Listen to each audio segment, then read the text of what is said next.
ಆರಂಭದಲ್ಲಿ ನಾನು 1 ಎಕರೆ ಭೂಮಿಯಲ್ಲಿ ಹೂವುಗಳನ್ನು ಬೆಳೆಸಿದಾಗ ನಾನು ಕೇವಲ 1-2 ಕಿಲೋಗ್ರಾಂಗಳಷ್ಟು ಕೊಯ್ಲು ಮಾಡಿದ್ದೆ. ಆದಾಗ್ಯೂ ಈಗ ಅಭಿಮಾನ್ ಮತ್ತು FL77 ಬಳಕೆಯಿಂದಾಗಿ ನಾನು ಅದೇ ಭೂಮಿಯಿಂದ 8 ಕಿಲೋಗ್ರಾಂಗಳಷ್ಟು ಇಳುವರಿಯನ್ನು ಸಾಧಿಸುತ್ತಿದ್ದೇನೆ. ಇದು ನಿಜ ಜೀವನದ ಅನುಭವ. ನಮಸ್ಕಾರ ಸಹೋದರ. ನನ್ನ ಹೆಸರು ಗೌತಮ್. ನಾನು ಮಧುರೈ ಜಿಲ್ಲೆಯಲ್ಲಿ ವಾಸಿಸುತ್ತಿದ್ದೇನೆ. ನಾನು ಸುಗಂಧರಾಜ ಮತ್ತು ಮಳ್ಳೆ ಹೂವುಗಳ ಕೃಷಿಯಲ್ಲಿ ತೊಡಗಿಸಿಕೊಂಡಿದ್ದೇನೆ. ಆರಂಭದಲ್ಲಿ ನಾನು ಹೆಚ್ಚಿನ ಪ್ರಮಾಣದಲ್ಲಿ ರಾಸಾಯನಿಕ ಗೊಬ್ಬರಗಳನ್ನು ಬಳಸಿ ಕೃಷಿ ಮಾಡಿದ್ದೆ. ಆದಾಗ್ಯೂ ಇದು ನಾನು ನಿರೀಕ್ಷಿಸಿದ ಫಲಿತಾಂಶಗಳನ್ನು ನೀಡಲಿಲ್ಲ. ಹೂವಿನ ರಚನೆಯ ದರವೂ ತುಂಬಾ ಕಡಿಮೆಯಾಗಿತ್ತು. ನಂತರ ಇನ್ಸ್ಟಾಗ್ರಾಮ್ ಮೂಲಕ ಅಭಿಮಾನ್ ಬಗ್ಗೆ ತಿಳಿದುಕೊಂಡ ನಂತರ ನಾನು ಅದನ್ನು ಖರೀದಿಸಿ ಬಳಸಲು ಪ್ರಾರಂಭಿಸಿದೆ. ಕಳೆದ 2 ವರ್ಷಗಳಿಂದ ನಾನು ನಿರಂತರವಾಗಿ ಅಭಿಮಾನ್ ಬಳಸುತ್ತಿದ್ದೇನೆ. ಇದು ಗಮನಾರ್ಹವಾದ ಸಕಾರಾತ್ಮಕ ಬದಲಾವಣೆಯನ್ನು ತಂದಿದೆ. ಇದಕ್ಕೂ ಮೊದಲು ಹೂವುಗಳು ಕಪ್ಪು ಬಣ್ಣಕ್ಕೆ ತಿರುಗುವುದು ಮತ್ತು ಉದುರುವುದು ಮತ್ತು ಹೂವಿನ ಮೊಗ್ಗುಗಳು ಸರಿಯಾಗಿ ಬೆಳೆಯದಿರುವುದು ಮುಂತಾದ ಸಮಸ್ಯೆಗಳನ್ನು ನಾನು ಎದುರಿಸಿದೆ.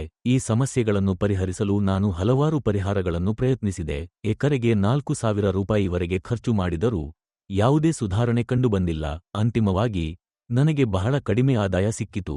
ತರುವಾಯ ಅಭಿಮಾನ್ ಜೊತೆಗೆ ನಾನು FL77 ಅನ್ನು ನನ್ನ ದಿನಚರಿಯಲ್ಲಿ ಸೇರಿಸಲು ಪ್ರಾರಂಭಿಸಿದೆ.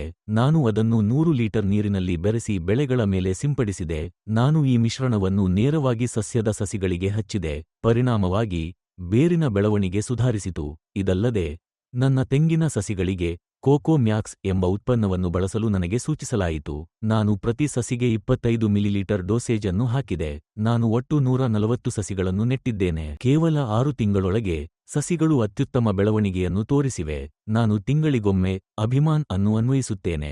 ನಾನು ಪ್ರತಿ 15 ದಿನಗಳಿಗೊಮ್ಮೆ FL77 ಅನ್ನು ಬಳಸುತ್ತೇನೆ. ಮಳೆಗಾಲದಲ್ಲಿ ನಾನು ಬಸವನ ಹುಳುಗಳ ತೀವ್ರ ಬಾಧೆಯನ್ನು ಎದುರಿಸಿದೆ.